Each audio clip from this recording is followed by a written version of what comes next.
یہ صورتحال ہو ایک بڑا ہٹ دینے کے بعد لکھنے کے اور ایکٹنگ کے اندر کمالی کو ہٹ 1.5 مہینہ تو ہو گیا, ایک بھی آفر نہیں آئی اور نہ آئے گی سر, اللہ اکبر. یہ بھی آپ کو بتا دوں. اور مجھے بڑا پکا پختہ یقین ہے کچھ نہیں ہونے والا, یہاں کچھ نہیں ہوتا سر. تو جو صبر کر لے اور روزے سے ہو اس کا آپ کچھ نہیں بگاڑ سکتے. لیکن یہ میں آپ کو بتا دوں کہ سب صابر نہیں ہوتے, سب کے روزے نہیں ہوتے. لوگ فارغ بیٹھے ہوئے ہیں. رائٹرز کی تنظیم بن گئی پچھلے رمضان میں, اور ماشاءاللہ 200-250 رائٹرز ہیں اس کے اندر, اور اس میں سے 6-7 لکھ رہے ہیں بس. موجودہ حالات یہ ہیں 3 سال کے کہ اس سے پہلے 1 گھنٹے کی ایک ہفتے کی جو ٹرانسمیشن تھی وہ تھی 57-58 گھنٹے کی ٹرانسمیشن تھی ویک کی. وہ پہلے گر کے تو 16-17 پہ ہی چلی گئی تھی, اب وہ 20-25 پہ آئی ہے, اٹھ رہی ہے پھر ایسا. اب مجھے بتائیں کہ کہاں 50 سیریل 57 سیریل تھے یا گھنٹے تھے, اب وہ 25 گھنٹے رہ گئے, تو آدھے لوگ تو ویسے فارغ ہو گئے. ٹھیک ہے. تو ان ڈائریکٹرز کا, ان رائٹرز کا, ان آرٹسٹوں کا, میں بابوں کا ماننے والا ہوں, میں احتجاج نہیں کرتا, میں احتجاج کرنے والا بندہ, مزاحمت کرنے والا بندہ نہیں ہوں. لیکن چونکہ میں آرٹسٹوں کی فلاح کے لیے کام کرتا رہا ہوں, میں ان کو اسلام آباد سے اور PNC اور پی ٹی وی سے فنڈز دلواتا رہا ہوں, تو مجھ سے رابطے میں رہتے ہیں. مجھے پتہ ہے کہ بڑی مخدوش, بڑی خستہ صورتحال ہے فنکاروں کی. ایسے ہی, بالکل ایسے ہی. چلتے چلتے سوال ذہن میں آ گیا, چلیں وہ بھی آپ سے کر ہی لیتا ہوں. ایک ہمارے رائٹر ہیں, کمرشل رائٹر ہیں, بہت فیمس ہیں, بڑے کنٹروورشل بھی ہیں. کبھی عورت کارڈ پہ کنٹروورشل ہو جاتے ہیں, کبھی کسی ایکٹرس کے بارے میں کہہ دیتے ہیں کہ میں تو ڈرامے لینا ہی نہیں ہے.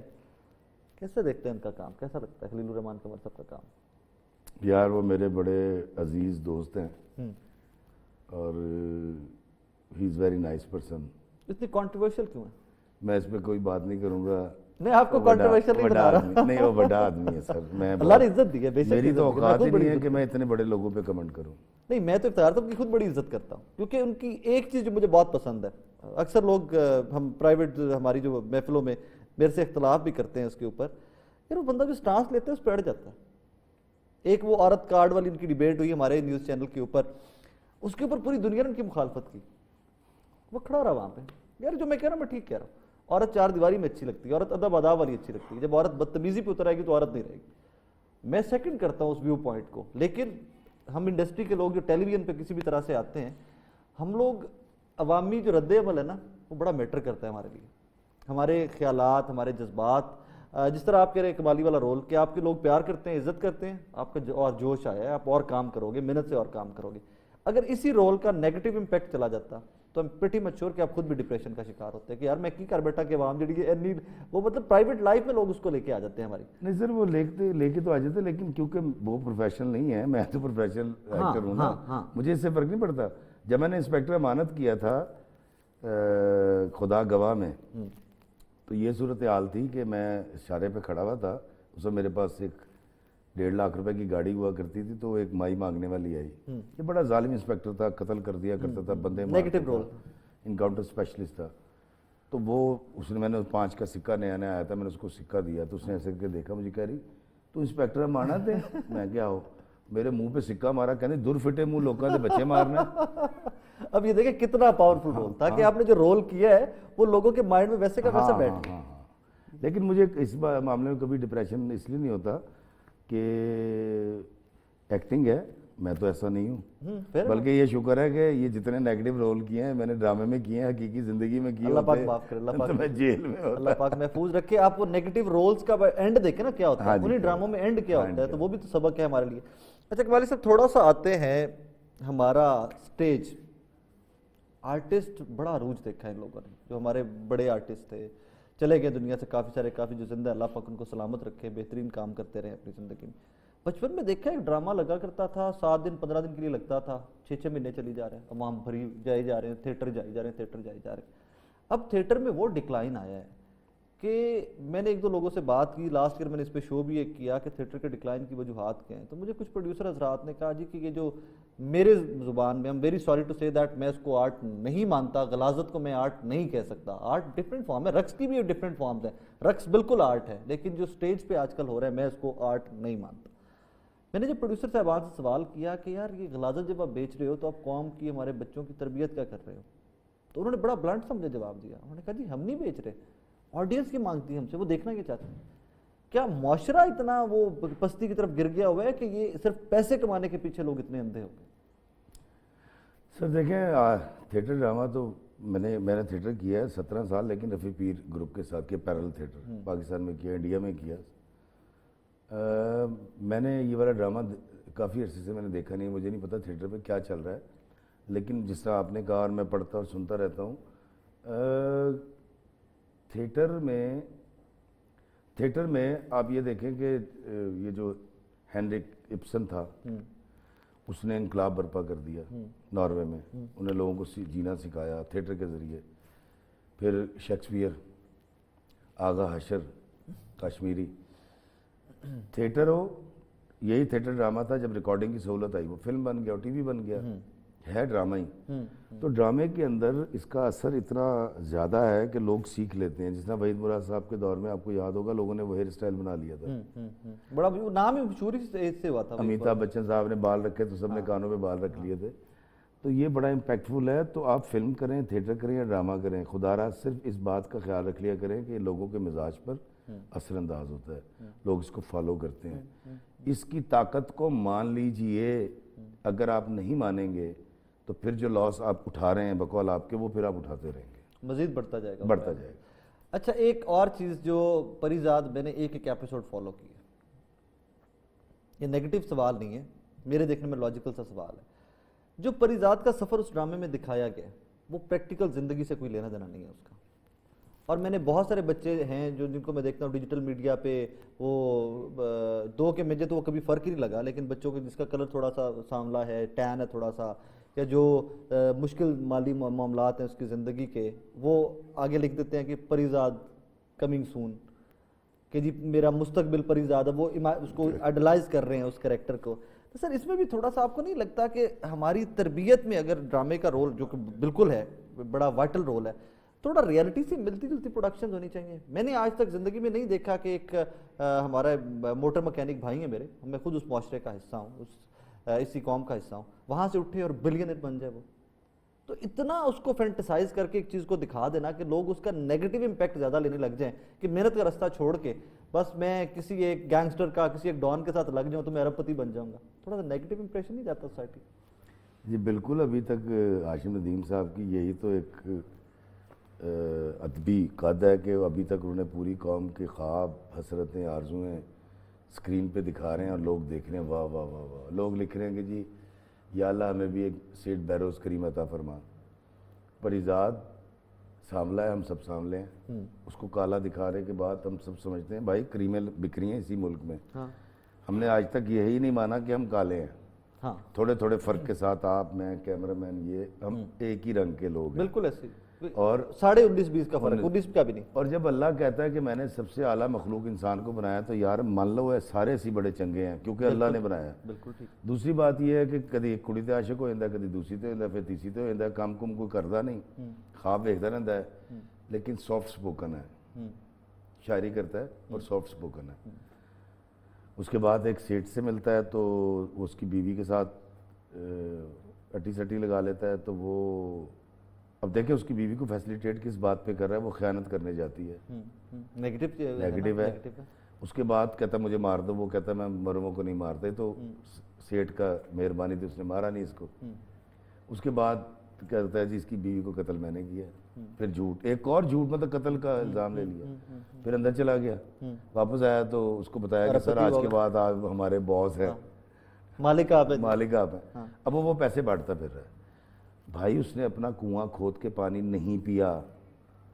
اور یہی میں بار بار کہہ رہا ہوں، مجھے امید ہے، میں ڈرامے کی آگے کی کہانی نہیں جانتا. وہ تو میں پوچھنے والا تھا آپ سے. میں وہی بتا رہا ہوں، میں ڈرامے کی اگلی کہانی نہیں جانتا، اور جتنی جانتا ہوں وہ بھی نہیں بتاؤں گا.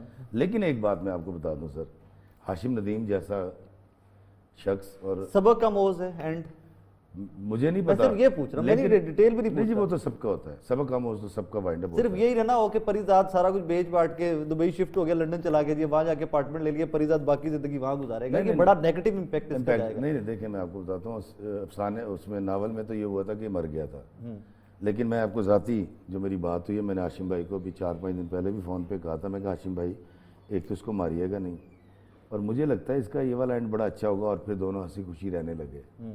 لیکن ابھی ہاشم ندیم جیسا شخص اگر آپ کو یہاں پھنسا دیتا ہے کہ لوگ کہہ رہے ہیں یا اللہ ہمیں بھی ایک غلط سیٹھ نیگیٹو عطا فرما، نیگیٹو نہیں سر وہ سمجھدار آدمی ہے، مجھے ایسا لگتا ہے، اور میں بالکل بحیثیت رائٹر یہ بات کر رہا ہوں، مجھے اسکرپٹ کا نہیں پتا، یہ ہم ٹی وی والے بھی جانتے ہیں سر، وہ اس شراب سے نکالے گا آپ کو، ہاں نکالنا چاہیے، اس خواب کو توڑے گا، کہ وہ اتنا بڑا آدمی ہے سر، چھوٹا آدمی نہیں ہے وہ، بابرکت رائٹر ہے، اس کے جملے سن لیں، اس کی سچویشن سن لیں، آپ ہاشم بھائی سے ملیں گے آپ ان کے گرویدہ ہو جائیں گے۔ fair enough۔ تو چھوٹے گھر سے گاؤں سے اٹھ کر ایک سی ایس پی افسر آتا ہے، اس کی اپنی کہانی اگر وہ لکھیں تو وہ ہٹ ہو جائے۔ I think in times to come, in days to come, ہمیں اس طرح کی کہانیاں بھی چاہیے جو میرے تو یہ بڑا دل کے قریب ہے، کیونکہ میں خود چھوٹے گاؤں سے اٹھا ہوا انسان، سو میرے تو خود یہ دل کے بہت قریب ہے کہ جب ہم دیہاتی ترقی کرتے ہیں تو وہ لوگوں کو بتائیں کہ یار اس اڈے بھی ان پڑھ نہیں رہ گئے، اڈے بھی جاہل نہیں رہ گئے۔ سر جو شخص مطلب میں اپنے، میرا بیٹا مجھے بڑی اچھی بات کہتا ہے علی، کہتا ہے بابا میرے لیے سکسیس سٹوری آپ ہیں، بہترین، جسٹ پرفیکٹ۔ 5 بھائی، ایک میرا باپ ایک چھوٹا سرکاری ملازم تھا، اس نے پڑھتے پڑھتے اپنی نوکری کے دوران بی اے کیا اور وہ اسسٹنٹ میں ریٹائر ہوا، وہ ایک سارٹر بھرتی ہوئے تھے پہلے اسکیل کے، ہم 5 بھائی تھے، ہمارے پاس ترقی کرنے کے علاوہ کوئی چانس نہیں تھا، محنت کرنے کے علاوہ محنت کے علاوہ کوئی چانس نہیں تھا، ہمیں یہ کرنی تھی، نہیں تو ہم ختم ہو جاتے ہیں، ختم ہو جاتے۔ اور مزے کی بات، پانچوں کے پانچوں ماشاء اللہ کا شکر ہے کہ ان بیبے کہندی ہے دی گڈی چ بیٹھنا ہے، دی نہیں بیٹھنا، دی بیٹھنا ہے، دی نہیں بیٹھنا، تو یہ ہم نے کیا ہے۔ تو اصل پریزاد وہ ہیں، آپ لوگ ہیں، ہمارا یہ معاشرہ ہے، ہمارا وہ جو گیٹ کیپر ہمارا کھڑا ہوا ہے نا بیچارہ، وہ جو حفاظت کے لیے، اور وہ جو ہمارا ڈرائیور ہے، جو ہمارا کھاری ہے، ہمارا کسان ہے، یہ ہیں پریزاد، یہ ہیں ہیرو، ریئل ہیروز ہیں، یہ چلاتے ہیں۔ ہم تو یار بڑے آرام سے جاتے ہیں، 10-15 دن شوٹنگ کرتے ہیں، اس کے بعد ہم 6 مہینے بیٹھ کے کھاتے ہیں ان پیسوں کو، اور پھر انٹرویو دے رہے ہوتے ہیں کہ ایکچولی ہوا یوں تھا۔ سر ہیرو وہ ہے جو روز سارا دن کام کرتا ہے، بالکل ٹھیک، اس پریزاد کو اوپر لانے کی کوشش کرتے ہیں۔ بالکل ٹھیک کہہ رہے ہیں۔ اچھا جس طرح ہیرو کی بات کر رہے ہیں، مجھے آج بھی لگتا ہے میرا ہیرو عبداللہ بھٹی ہے، مجھے آج بھی لگتا ہے جس بلڈ لائن سے میں خود ہوں، رائے احمد خان کھرل صاحب ہمارے ہیرو۔ ارطغرل کی میں کیا ضرورت پڑ گئی تھی؟ بے روزگار کرنا تھا لوگوں کو، کیا پرائیویٹ ہماری اپنی پروڈکشن کی مت مارنی تھی پاکستان؟ ہاں آپ نے بڑی اچھی بات کی جی، جب سے ارطغرل چل رہا ہے اور چل بھی سرکاری ٹی وی پہ رہا ہے، تو وہ جو تقریباً اگر 6-7 جو پروڈکشن ہوتی تھی ویک کی، 7 پروڈکشن کا ہوتا ہے، 7 پروڈیوسر مر گئے، 7 ڈائریکٹر مر گئے، 7 رائٹر مر گئے، اور ڈھیر سارے ایکٹر مر گئے بیچارے۔ تو باقی ارطغرل، اور میں آپ کو بتا دیتا ہوں جی، اس میں کوئی بری بات نہیں ہے، میں جب ترکی گیا تو آخری دن واپسی سے 1 دن پہلے میرے پاس چوائس تھی، اور میرے دوست ہیں کیا نام ہے عباسی صاحب، مصور عباسی، انہوں نے مجھے کہا کہ وہ میں نے گاڑی کہہ دی ہے صبح فجر کے وقت آپ برسا اور وہاں چلے جائیے گا عثمان اور ارطغرل کے۔ تو میں نے ان سے کہا جی وہ کیوں جاؤں؟ انہوں نے کہا جی وہ بڑا ہٹ ڈرامہ۔ میں کہا جی پہلی بات تو یہ میں اس کا ایک بھی کلپ نہیں دیکھا، دوسرا وہ میرے ہیرو نہیں ہے، فیئر انف۔ تو میرا ہیرو تو میں پھر وہی کہوں گا، کھرل صاحب اور وہ عبداللہ بھٹی میرے ہیرو ہیں، میرے یہاں کے ہیرو ہیں۔ میرا ارطغرل سے بڑا ہیرو وہ ہے جو ابھی جس نے مجھے گیٹ پہ سلام کیا ہے، بالکل ہے، میں اس کا شکر گزار ہوں۔ جہاں میں گاڑی پارک کر کے آؤں، اس نے مجھے اٹھ کے کہا کمالی صاحب میرا ہیرو وہ ہے۔ سر میرے اپنے ہیرو ہونے چاہیے میرے خطے کے، اس خطے کے جہاں میں رہتا ہوں، جس کی مٹی سے ہوں۔ تو میں نہیں گیا تھا، آپ وہ آخری دن دیکھ لیں، میں اور علی میرا بیٹا تھے، میں ارطغرل کے نہیں گیا، میں 11 بجے اٹھا، ہم 10 بجے، اور ہم گئے اور فیری کے اوپر ہم نے سیر کی، دونوں باپ بیٹے نے، وہاں سارے جوڑے تھے، ایک میں اور علی تھا کہ ہم 2 مردوں کا جوڑا تھا میرے بیٹے کا، ٹھیک ہے۔ تو بھائی میں اس کے مزار پہ بھی نہیں گیا تھا۔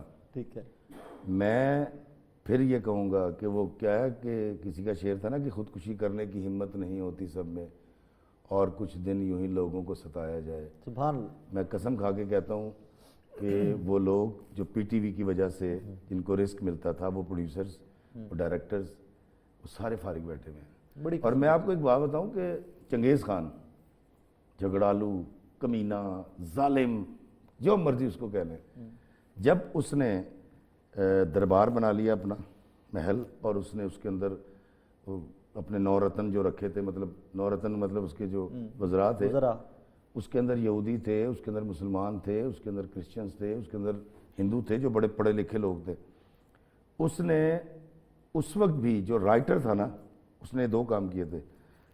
جو رائٹر اس کے حق میں لکھتا تھا اس کو اگر 10 لاکھ روپے دیتا ہے نا, مثال دے رہا ہوں سال کا, تو اس کو کہتا میرے حق میں لکھ, اور 10 لاکھ دیا. دوسرا رائٹر جو اس کے خلاف اس کو لگتا تھا لکھے گا, وہ اس کو ڈبل دیتا, نہیں پیسے اتنے ہی دیتا تھا, کہتا تھا تو نے لکھنا نہیں ہے, بیٹر ہے. سر کسی بھی قوم کا تہذیب و تمدن جب بام عروج کو چھوتا ہے تو وہاں یہ چیزیں, ڈرامہ پیدا ہوتا ہے, افسانہ لکھا جاتا ہے, شاعری ہوتی ہے, یہ چیزیں ہوتی ہیں. اب آپ مجھے بتائیں کہ اگر رائٹر جس نے راہ متعین کرنی ہے, جس نے قوم کو راستہ دکھانا ہے, اگر وہ مالی مشکلات کا شکار ہو جائے گا اور اس کا کچن نہیں اپنے گھر کے کچن میں سے نکلے گا تو کچھ کرے. خدا کی قسم میں آپ کو حقیقت بتا رہا ہوں کہ ظلم کیا گیا ہے, یہ ان کے کسی بہت بڑے اپنے ان کے کسی فائدے کی بات تو ضرور ہو سکتی ہے, پلان کا حصہ تو ضرور ہو سکتا ہے کہ آپ مطلب آپ آئی ڈونٹ نو کیوں چلا رہے ہیں ارطغرل. میرا خیال ہے یہ پاکستانی ڈرامے چلنے چاہیے پاکستان کے بنے ہوئے, تاکہ میرے لوگوں کو, میرے ٹیکنیشینز کو, میرے آرٹسٹوں کو روزگار ملے. آخری منٹ ہے ہمارا, جاتے شاعری کچھ بھی اچھا سنا دیجیے. جی وہ جس کو آپ سب نے بڑی عزت بخشی وہی میں سناؤں گا. کسی بشر میں 1000 خامی اگر جو دیکھو تو چپ ہی رہنا, کسی بشر کا جو راز پاؤ یا عیب دیکھو تو چپ ہی رہنا. اگر منادی کو لوگ آئیں, تمہیں قریدیں, تمہیں منائیں, تمہاری ہستی کے گیت گائیں, تمہیں کہیں کہ بشر میں دیکھی برائیوں کو بیان کر دو تو چپ ہی رہنا. جواز یہ ہے, دلیل یہ ہے, ضعیف لمحوں کی لغزشوں کو, حرام نعتوں کی قربتوں کو, ہماری ساری خباثتوں کو, ہماری ساری حماقتوں کو وہ جانتا ہے, وہ دیکھتا ہے, مگر وہ چپ ہے. اگر وہ چپ ہے تو میری مانو وہ کہہ رہا ہے کہ چپ ہی رہنا. Thank you sir. ناظرین, میرے اسٹوڈیو میں اب پیچھے کافی سارا رش پڑتا جا رہا ہے افتخار صاحب کے ساتھ فوٹوز بنانے والوں کا. اینڈ میں صرف یہی کہوں گا کہ ایک دوسرے کے ایپ پہ پردہ ڈالنا رب کا حکم ہے, ہمارے نبی پاک صلی اللہ علیہ وسلم کا حکم ہے. ایبو پردہ ڈالیے, جس طرح شاعری میں افتخار حفیظ صاحب فرما رہے تھے, میں آسان الفاظ میں وہی ریکویسٹ کروں گا آپ سے, ایک دوسرے پہ ایبو کے اوپر آج پردے ڈالیں گے تو قیامت کے روز شاید رب آپ کے اور میرے جو بے تحاشا ایب ہیں, جن کو ہم شاید گننا بھی سٹارٹ کر دیں تو باقی زندگی گنتے رہیں اور ختم نہ ہو, ان پہ رب پردہ ڈالے گا. پھر وہی کہوں گا, ایک دوسرے کی مدد کیجئے. اور جس انڈسٹری کی بات میں اور آج افتخار صاحب کر رہے تھے, یقین مانیے اس کے بہت سارے پرابلمز ہیں. آپ لوگ تو اسکرین کے اوپر دیکھتے ہیں, صرف آپ کو تو ایک فائنل پروڈکٹ ملتی ہے کہ یار یہ چل رہا ہے, یہ اچھا ہے, یہ برا ہے, آپ نے کامنٹ کر کے رائٹ لیفٹ نکل جانا ہے. اس کے پیچھے ہزاروں لوگوں کی مہینوں اور سالوں کی محنت ہے.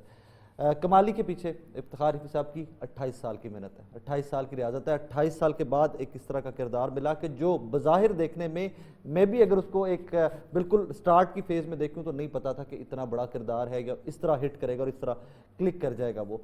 تو کسی بھی آرٹسٹ کے اوپر جب کامنٹ کرنے سے پہلے یاد رکھیے گا کہ اس کے پیچھے ڈیکڈز کی, جس طرح 28 سال افتخار حفیظ کے ایک کردار کے پیچھے کی ریاضت ہے, اس کے بعد کمالی آتا ہے.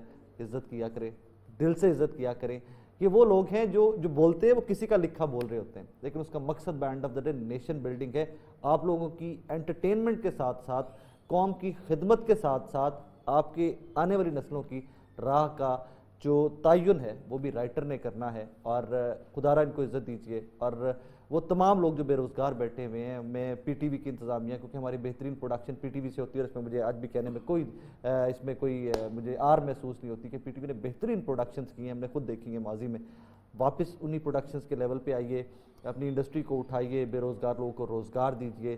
اور اس انڈسٹری میں اتنا پوٹینشیل ہے کہ اگر پرائیویٹ پروڈکشن اربوں کما سکتی ہے تو P T V itself کیوں نہیں کما سکتا. پاکستان, اللہ پاک اس کو محفوظ رکھے.